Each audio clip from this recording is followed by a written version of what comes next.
The Phantom of the Opera by Jennifer Bassett.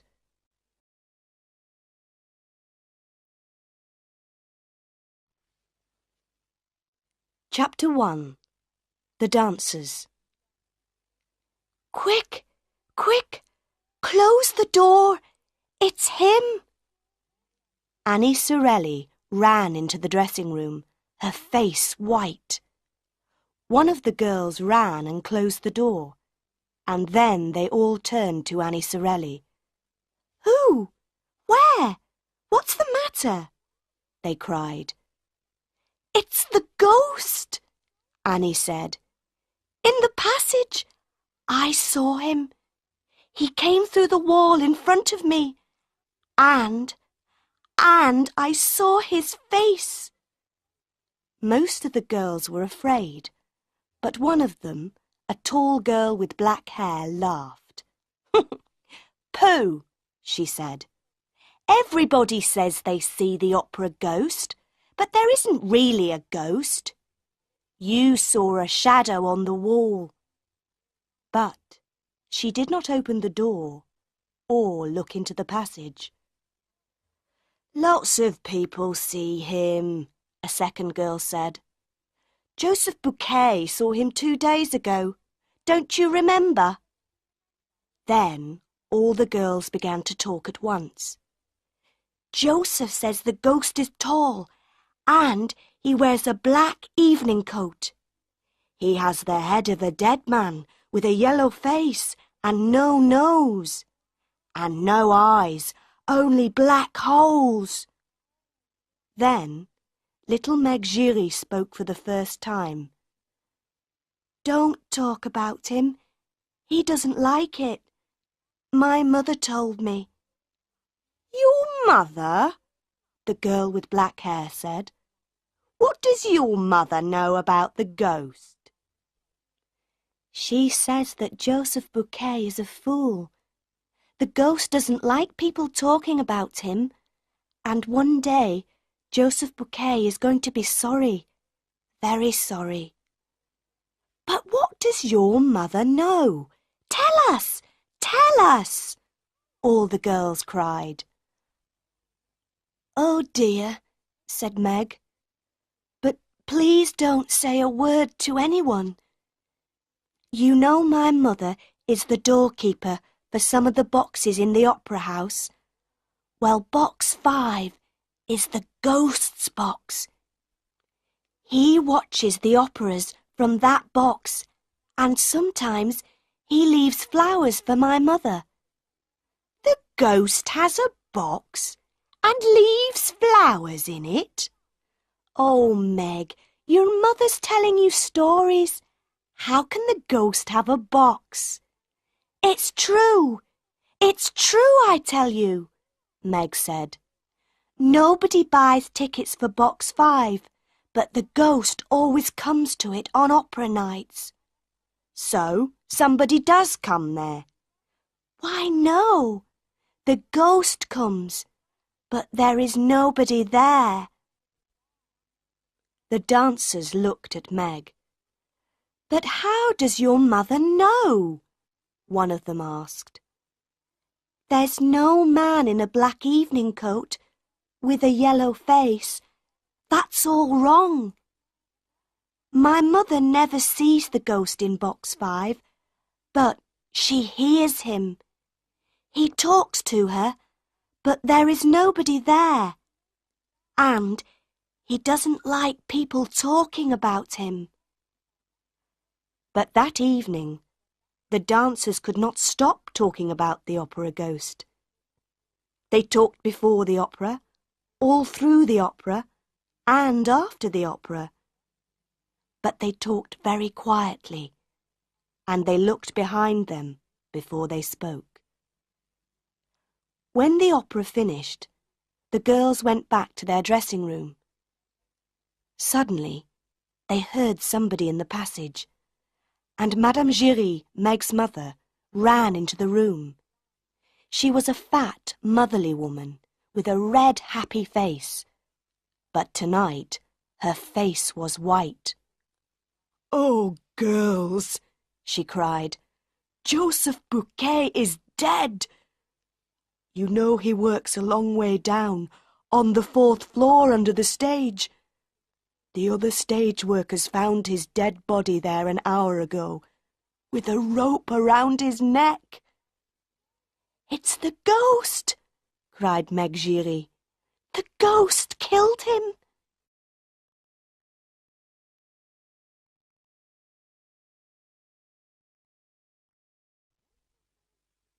Chapter 2. The Directors of the Opera House. The Opera House was famous, and the directors of the Opera House were very important men. It was the first week of work for the 2 new directors, Monsieur Armand Moncharmin and Monsieur Firmin Richard. In the director's office the next day, the 2 men talked about Joseph Bouquet. It was an accident, Monsieur Armand said angrily. Or Bouquet killed himself. An accident. Killed himself, Monsieur Firmin said. Which story do you want, my friend? Or do you want the story of the ghost? Don't talk to me about ghosts, Monsieur Armand said. We have 1,500 people working for us in this opera house, and everybody is talking about the ghost. They are all mad. I don't want to hear about the ghost, okay? Monsieur Firmin looked at a letter on the table next to him. And what are we going to do about this letter, Armand? Do? Cried Monsieur Armand. Why, do nothing, of course. What can we do? The 2 men read the letter again. It wasn't very long. To the new directors. Because you are new in the opera house, I am writing to tell you some important things. Never sell tickets for box 5. That is my box for every opera night. Madame Giry, the doorkeeper, knows all about it. Also, I need money for my work in the opera house. I am not expensive, and I am happy to take only 20,000 francs a month. That is all. But please remember, I can be a good friend, but a bad enemy. O.G. Don't sell tickets for box 5. 20,000 francs a month. Monsieur Armand was very angry again. That's the best box in the opera house, and we need the money, Firmin. And who is this O.G., eh? Tell me that. Opera ghost, of course, Monsieur Firmin said. But you're right, Armand. We can do nothing about this letter. It's a joke, a bad joke. Somebody thinks we are fools because we are new here. There are no ghosts in the opera house. The 2 men then talked about the opera for that night. It was Faust, and usually La Carlotta sang Margarita. La Carlotta was Spanish and the best singer in Paris. But today, La Carlotta was ill. Everybody in Paris is going to be at the opera tonight, said Monsieur Armand. And our best singer is ill, suddenly. She writes a letter to us just this morning. She is ill. She cannot sing tonight. Don't get angry again, Armand, Monsieur Firmin said quickly. We have Christine Daae, that young singer from Norway. She can sing Margarita tonight. She has a good voice. But she's so young, and nobody knows her. Nobody wants to listen to a new singer. Wait and see. Perhaps Daae can sing better than La Carlotta. Who knows?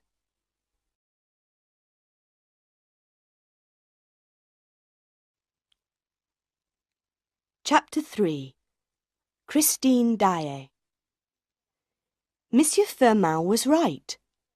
All Paris talked about the new Margarita in Faust, the girl with the beautiful voice, the girl with the voice of an angel. People loved her. They laughed and cried and called for more. Dae was wonderful, the best singer in the world. Behind the stage, Meg Giry looked at Annie Sorelli. "Christine Dae never sang like that before," she said to Annie. "Why was she so good tonight?" "Perhaps she's got a new music teacher," Annie said. The noise in the opera house went on for a long time. In box 14, Philippe, the Comte de Chagny, turned to his younger brother and smiled.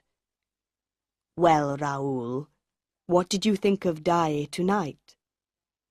Raoul, the Vicomte de Chagny, was 21 years old. He had blue eyes and black hair, and a wonderful smile.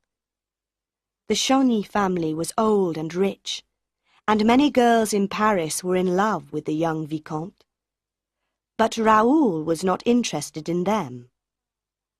He smiled back at his brother. "What can I say? Christine is an angel, that's all. I'm going to her dressing room to see her tonight." Philippe laughed. He was 20 years older than Raoul and was more like a father than a brother.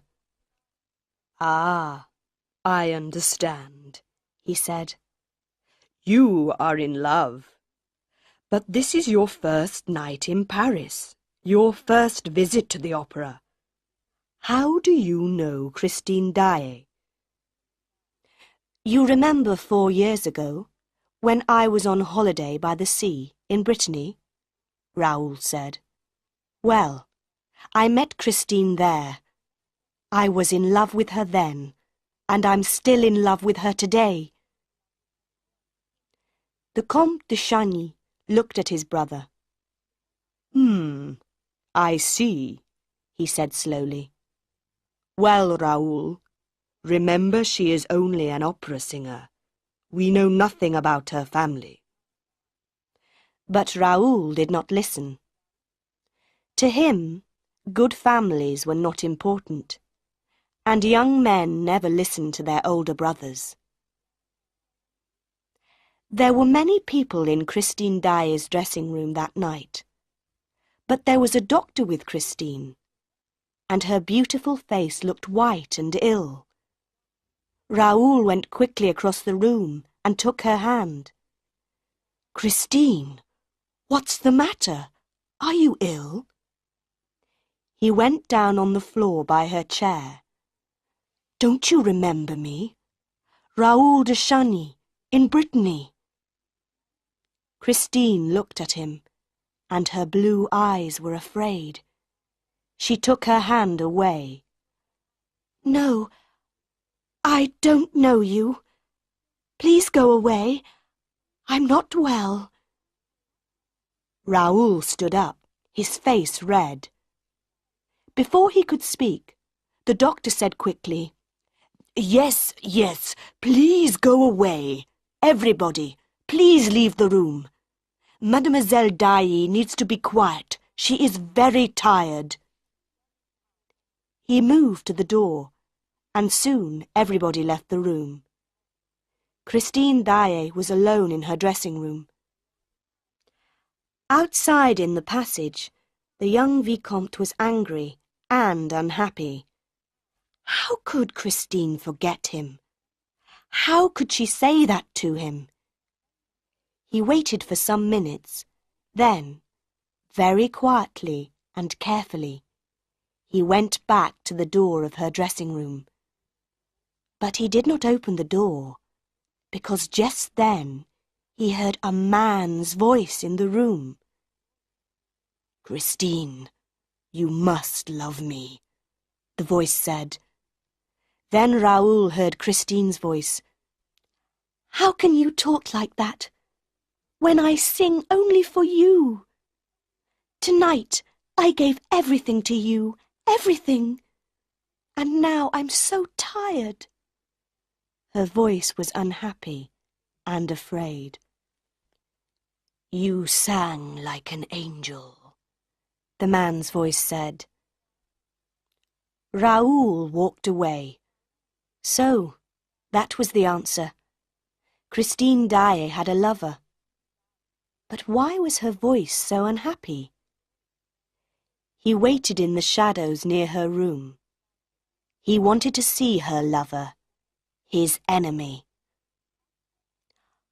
After about 10 minutes, Christine came out of her room, alone, and walked away down the passage. Raoul waited, but no man came out after her. There was nobody in the passage, so Raoul went quickly up to the door of the dressing room, opened it, and went in. He closed the door quietly behind him, then called out, "Where are you? I know you're in here. Come out." There was no answer. Raoul looked everywhere, under the chairs, behind all the clothes, in all the dark corners of the room. There was nobody there.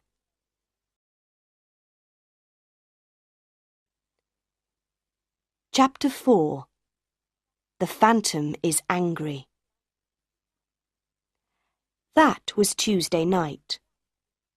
On Wednesday morning, Monsieur Armand and Monsieur Firmin were happy men. Paris liked the new Margarita. Everything in life was good. The next opera night was Friday. It was Faust again, but this time with La Carlotta singing Margarita. By Wednesday afternoon they were not so happy. A second letter arrived for them, from O.G. Why don't you listen to me? I am getting angry. Leave box 5 free for me. And where are my 20,000 francs? On Friday, Daae must sing Margarita again. She is now the best singer in Paris. La Carlotta cannot sing. She has a very ugly voice, like a toad. Remember, I am a bad enemy. O.G. So, Firmin, is this still a joke? Monsieur Armand shouted. What are we going to do now, eh? Is O.G. the director here, or are we? Don't shout, Armand, said Monsieur Firmin tiredly. I don't know the answers. Let's talk to Madame Giry, the doorkeeper of box 5. Perhaps she can help us. But Madame Giry was not helpful. Madame Giry was not afraid of ghosts, and she was not afraid of directors of opera houses. People say that you're a friend of the opera ghost, Madame Giry, Monsieur Armand began. Tell us about him. Some people say he has no head.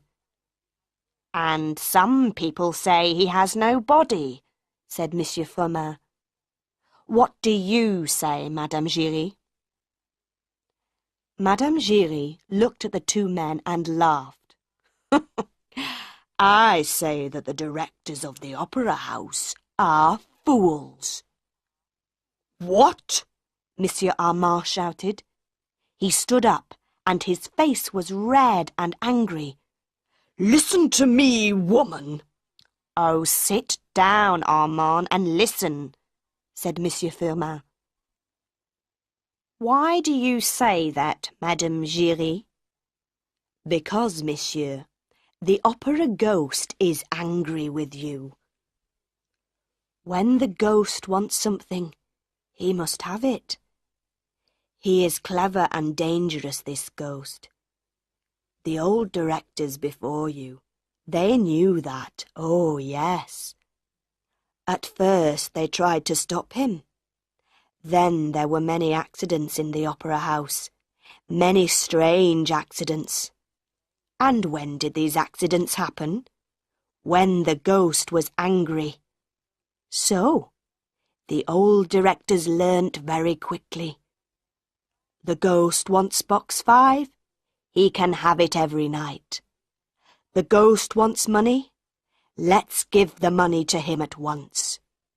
Oh yes, the old directors understood very well. But we are the directors, not the opera ghost, Monsieur Armand shouted. He turned to Monsieur Firmin. This woman is mad. Why do we listen to her? On Friday night, La Carlotta is going to sing Margarita. And you and I, Firmin, are going to watch the opera from box 5. Well, we can try that, Armand, but we don't want any accidents. Madame Giry came nearer to the two men. Listen to me, she said quietly. Remember Joseph Bouquet? I tell you, the opera ghost is a good friend, but a bad enemy. The two men stared at her. Those words, Monsieur Firmin said slowly. Why did you say those words, Madame Giry? Because the ghost says them to me. I never see him, but I often hear him. He has a very nice voice, and he doesn't shout at people.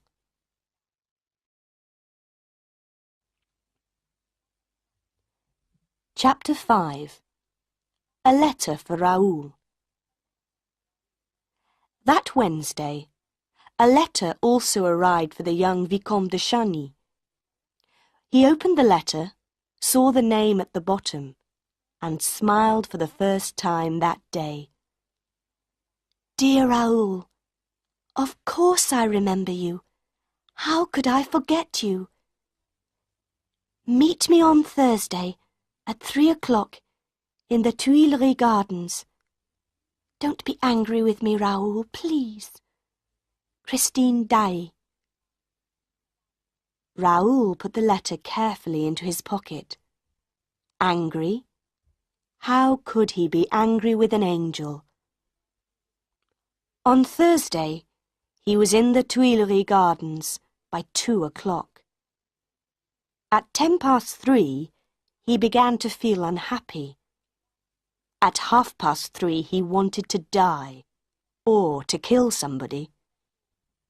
And then she came. She ran through the gardens to him, and in a second she was in his arms. Oh, Christine, he said again and again. Oh, Christine. They walked through the gardens together and talked for a long time. They remembered their happy weeks in Brittany 4 years ago. But why did you go away, Christine? Raoul asked. Why didn't you write to me? For a minute or two, Christine said nothing. Then she said slowly, We were so young, you and I.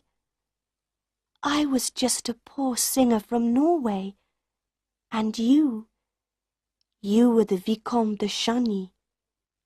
I knew I could never be your wife. But I love you, Christine. No, shh. Listen to me, Raoul, please. I went home to Norway, and a year later my father died.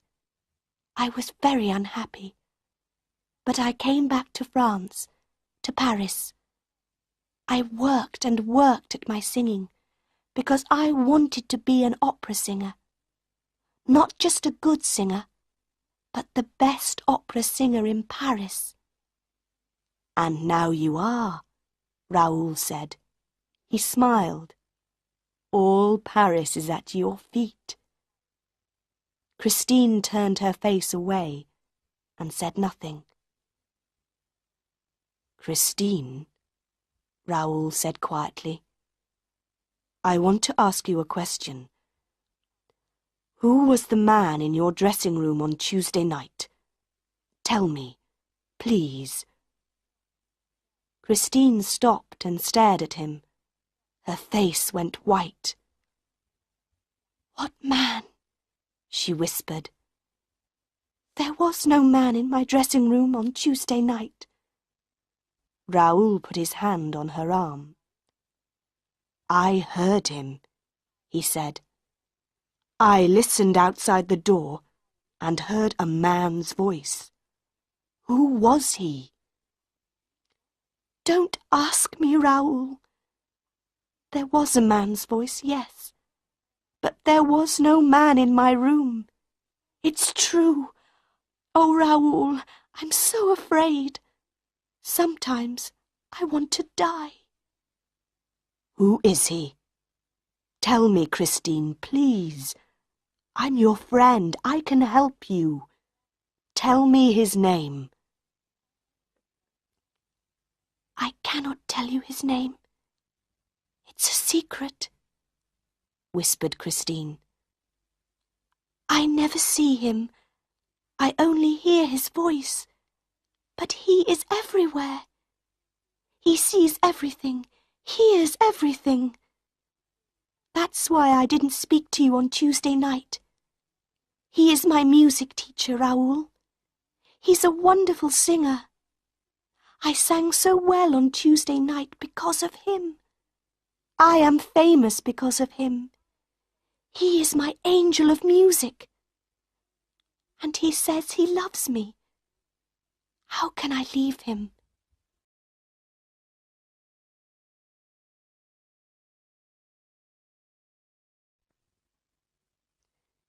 Chapter 6.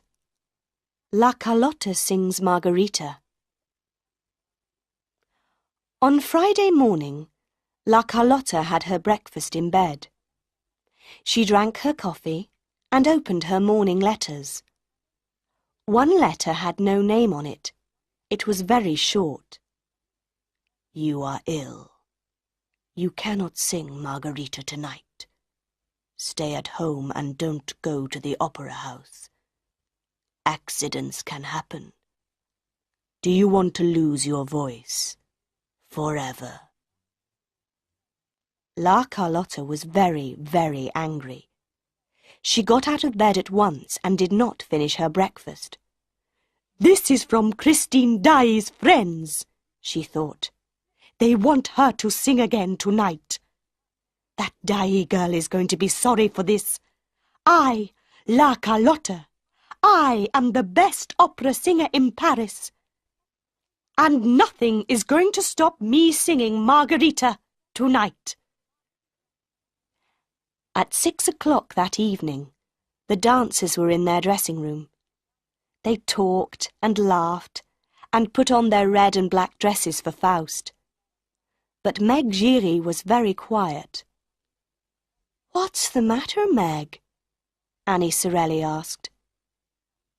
"It's the opera ghost," Meg said. "My mother says he's angry. She's afraid that something's going to happen tonight." "Oh, pooh," the girl with black hair said. "Who's afraid of an old ghost?" An hour later, Monsieur Armand and Monsieur Firmin went into box 5 and sat down. They were not afraid of ghosts. Of course not. There were no ghosts in the opera house. Then Monsieur Armand saw some flowers on the floor by the door of the box. "Firmin," he whispered, "did you put those flowers there?" Monsieur Firmin looked. "No, I didn't," he whispered back. "Did you?" "Of course not, you fool. Shh! The music's beginning." La Carlotta did not sing for the first hour. There were no strange voices in box 5, and the two directors began to feel happier. Then La Carlotta came out onto the stage, and Monsieur Firmin looked at Monsieur Armand. Did you hear a voice just then?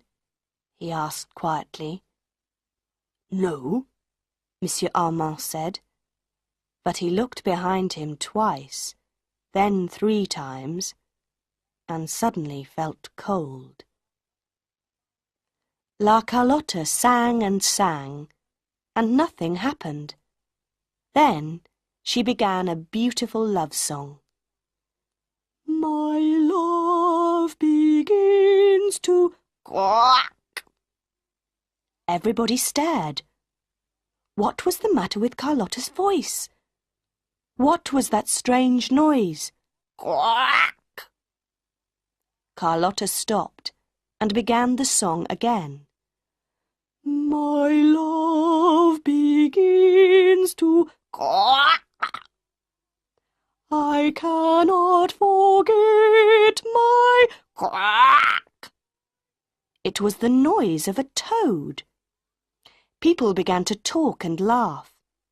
Monsieur Firmin put his head in his hands. Then he felt Monsieur Armand's hand on his arm. There was a voice in the box with them. A man's voice, laughing. Poor Carlotta tried again and again. I cannot forget my quack. Then the 2 directors heard the voice again. Behind them, in front of them, everywhere. Her singing tonight is going to bring down the chandelier. The 2 directors looked up at the top of the opera house. Their faces were white. The famous chandelier, with its 1,000 lights, broke away from its ropes and crashed down onto the people below. That was a terrible night for the Paris Opera House. 1 woman was killed by the chandelier, and many people were hurt. The opera house closed for 2 weeks, and La Carlotta never sang again.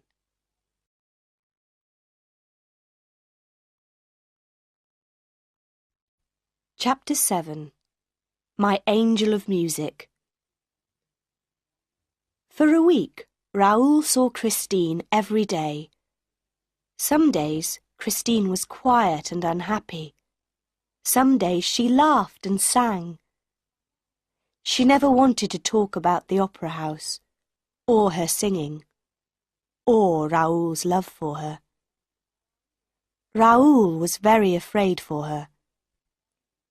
Who, or what, was this strange teacher, this man's voice, her angel of music? Then, one day, there was no Christine. She was not at her home, not at the opera house, not at their meeting places. Raoul looked everywhere and asked everybody, where was Christine Daae? But nobody knew. 2 days before the opera house opened again, a letter arrived for Raoul. It was from Christine. Meet me in an hour at the top of the opera house, on the 10th floor. The 10th floor of the opera house was a dangerous place. There were hundreds of ropes going down to the stage below. It was a long, long way down. Raoul and Christine sat in a dark corner, and Raoul took Christine's hands. Her face was white and tired. Listen, Raoul, she said quietly. I'm going to tell you everything. But this is our last meeting. I can never see you again. No, Christine, Raoul cried. I love you, and we... Shh! Quietly. Perhaps he can hear us. He's everywhere in the opera house, Raoul. Who? What are you talking about, Christine? My angel of music. I couldn't meet you last Saturday because he came for me and took me away. I was in my dressing room in the opera house, and suddenly he was there in front of me. I saw the voice for the first time. He wore black evening clothes and a mask over his face. He took me through many secret doors and passages, down under the opera house. There is a lake down there, a big lake. The waters are black and cold. He took me across the lake in a boat to his house. He lives there, Raoul, in a house on the lake, under the opera house. Raoul stared at her. Was his beautiful Christine mad? Christine saw his face and said quickly, "It's true, Raoul, it's true. And he is the Phantom of the Opera. But he's not a ghost. He's not an angel of music. He's a man. His name is Eric, and he loves me. He wants me to be his wife. No, Raoul, listen. There is more. He told me all this in his house, in a beautiful room. He said that no woman could ever love him because of his face. He was so unhappy. Then he took off his mask, and I saw his face." She began to cry, and Raoul put his arms around her. "Oh, Raoul, he has the most terrible face. It is so ugly. I wanted to scream and run away. But where could I run to? He has the face of a dead man, Raoul, but he is not dead. He has no nose, just 2 black holes in his yellow face. And his eyes. Sometimes they are black holes. Sometimes they have a terrible red light." She put her face in her hands for a second. Then she said, "I stayed in his house for 5 days. He was very good to me, and I felt sorry for him, Raoul. He wants me to love him, and I told him. No, Christine, no. You're going to be my wife. Come away with me at once, today. You can't go back to him." "But I must," Christine said quietly. "He knows about you, Raoul. He knows about us. He says he's going to kill you. I must go back to him." "Never," said Raoul. "I love you, Christine, and I'm going to kill this Eric." Eric, Eric, Eric, Eric. The word whispered round the opera house. Raoul and Christine stared. "What was that?" Raoul said, afraid. "Was that his voice? Where did it come from?" "I'm afraid, Raoul," Christine whispered. "I'm singing Margarita again on Saturday. What's going to happen?" "This," Raoul said. "After the opera on Saturday night, you and I are going away together. Come on, let's go down now. I don't like it up here." They went carefully along a dark passage to some stairs, then suddenly stopped. There was a man in front of them, a tall man in a long dark coat and a black hat. He turned and looked at them. "No," Not these stairs, he said. Go to the stairs at the front, and go quickly. Christine turned and ran. Raoul ran after her. "Who was that man?" he asked. "It's the Persian," Christine answered. "But who is he? What's his name? Why did he tell us to go to the front stairs?" "Nobody knows his name. He's just the Persian. He's always in the opera house. I think he knows about Eric, but he never talks about him. Perhaps he saw Eric on those stairs and wanted to help us." Hand in hand, they ran quickly down the stairs, through passages, then more stairs and more passages. At one of the little back doors to the opera house, they stopped. "On Saturday night, then, after the opera," Raoul said, "I'm going to take you away and marry you." Christine looked up into his face. "Yes, Raoul." Then they kissed, there by the door of the opera house. Their first kiss.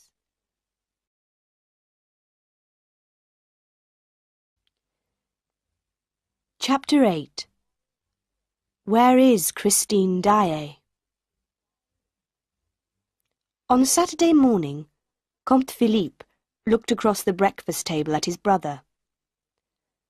"Don't do it, Raoul, please.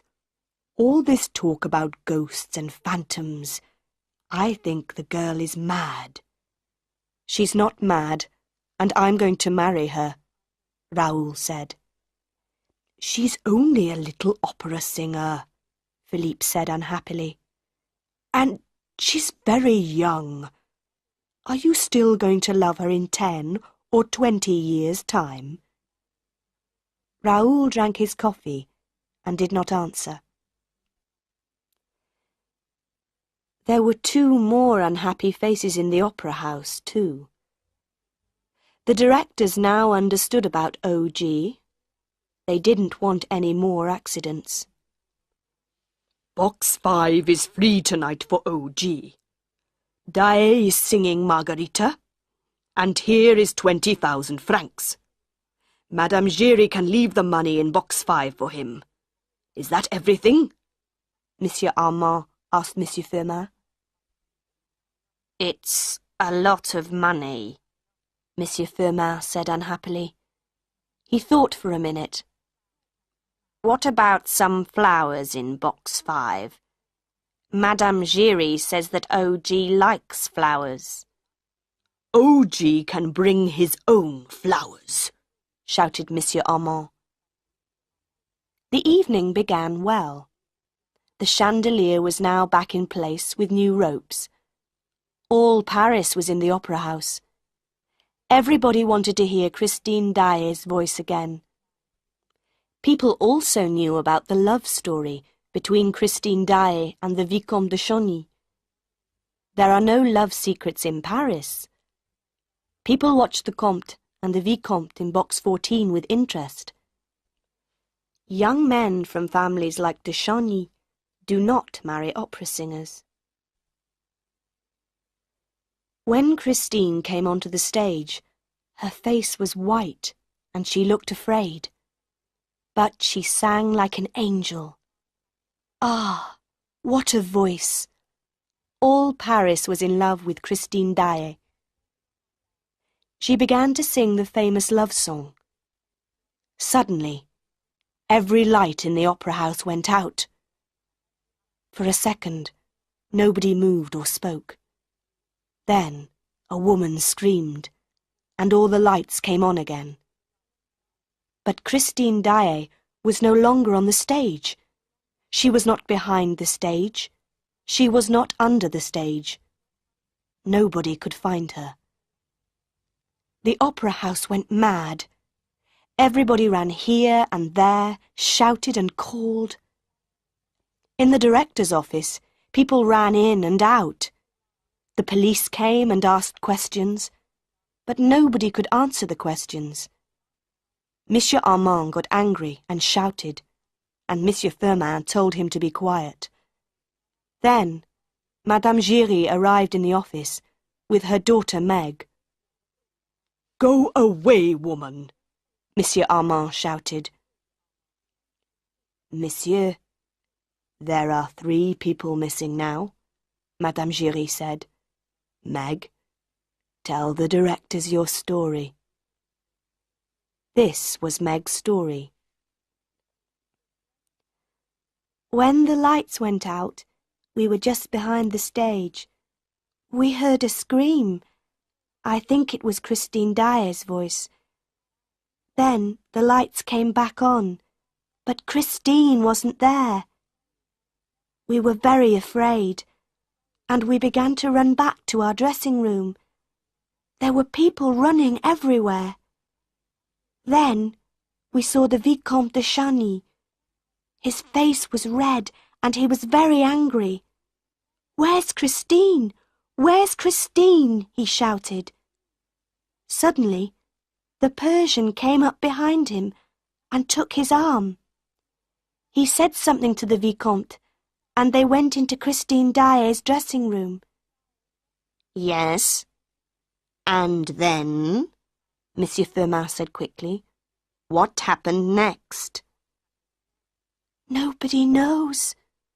Meg's face was white. "We looked into Christine Dyer's dressing room, but there was nobody there."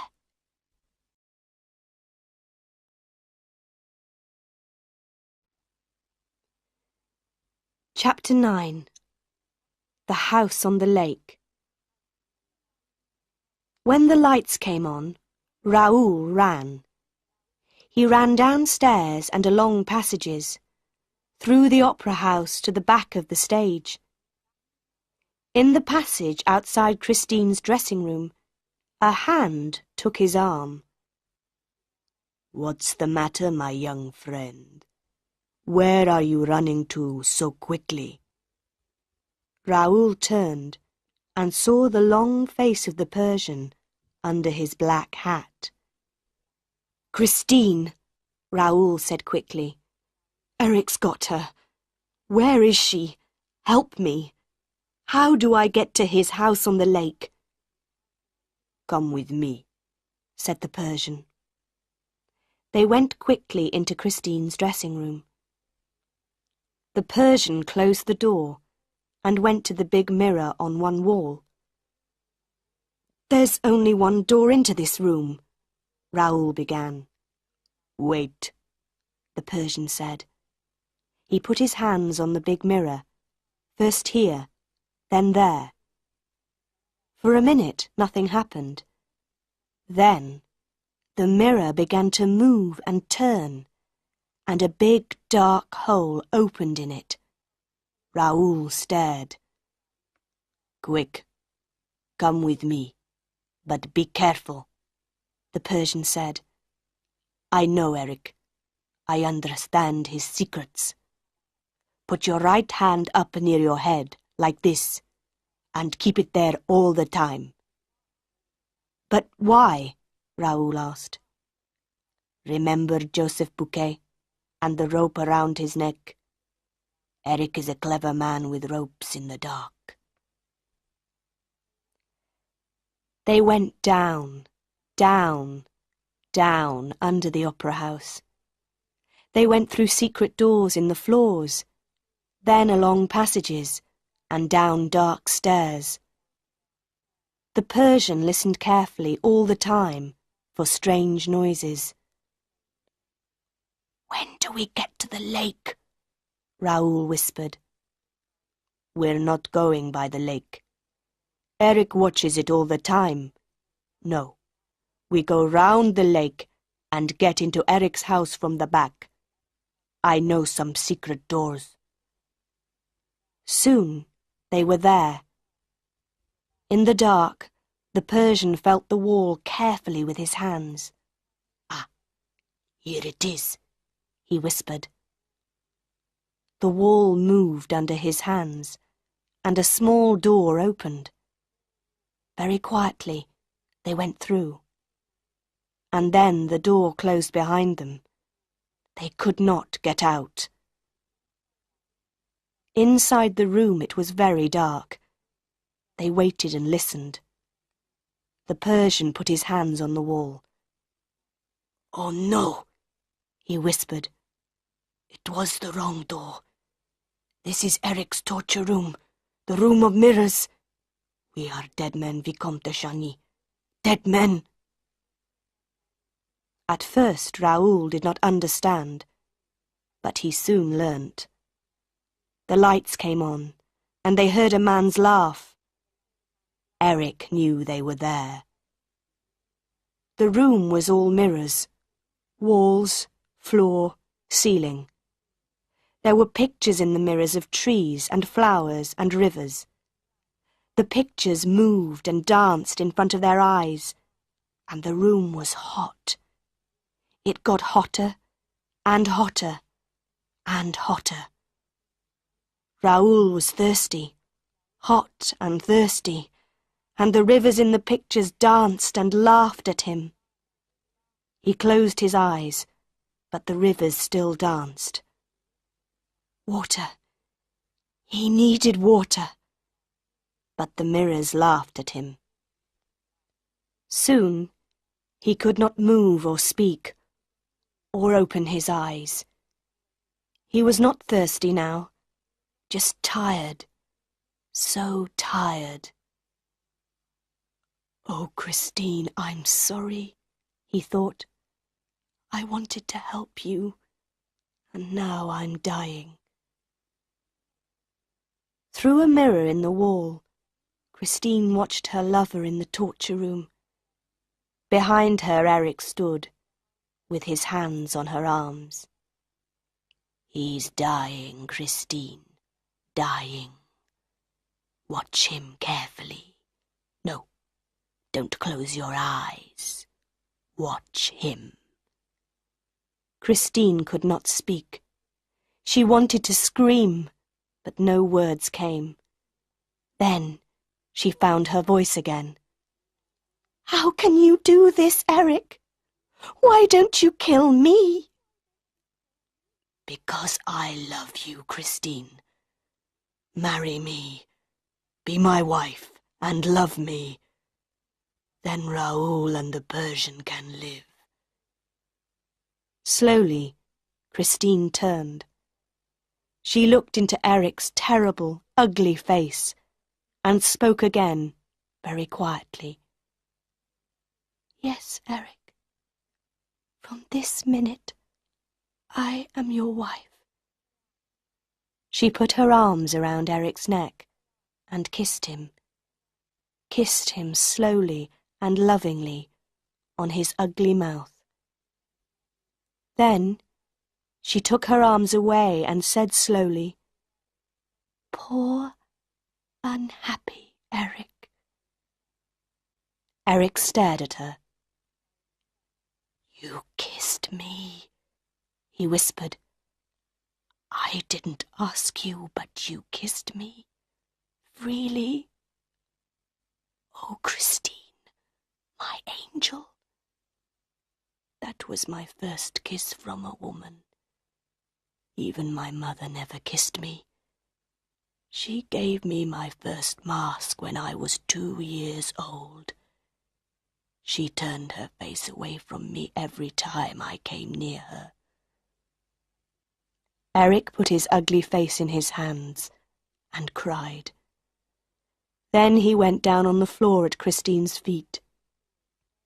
"You are free, Christine, free. Go away and marry your Raoul and be happy.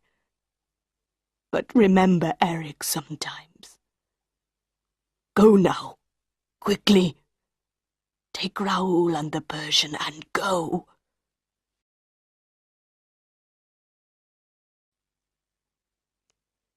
Chapter 10. Madame Giry visits the Persian. For weeks, all Paris talked about that night at the opera. Everybody asked questions, but nobody knew the answers. Where was Christine Daae?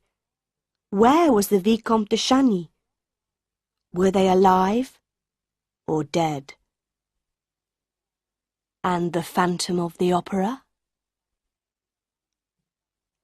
Some weeks after that famous night, Madame Giry went out one afternoon to a small house near the Rivoli Gardens. She went in and up the stairs to some rooms at the top of the house. The Persian opened the door. Madame Giry looked at him. "My friend, you know the answers. Please tell me, are they alive or dead?" "Come in," the Persian said quietly. They sat down on some chairs by the window and looked out across the Rivoli Gardens. "Yes," the Persian said slowly. "The phantom is dead now. He did not want to live any longer. I saw his body 3 days ago, and because of that, I can talk to you about him. He cannot kill me now." "So, the phantom was really a man?" Madame Giry asked. "Yes. His name was Eric. That was not his real name, of course. He was born in France, but I knew him in Persia. He was a famous builder, and I worked with him there. For a time, I was his friend, but not for long. When he came to Paris, I came after him. I wanted to watch him. He was a very clever, very dangerous man. He could be in 2 or 3 places at the same time. He could be in one place, and his voice could come from another place. He could do many clever things with ropes, and mirrors, and secret doors. You see, he helped to build the opera house. He built secret passages underground, and his secret house on the lake. He could not live in the outside world because of his terrible, ugly face.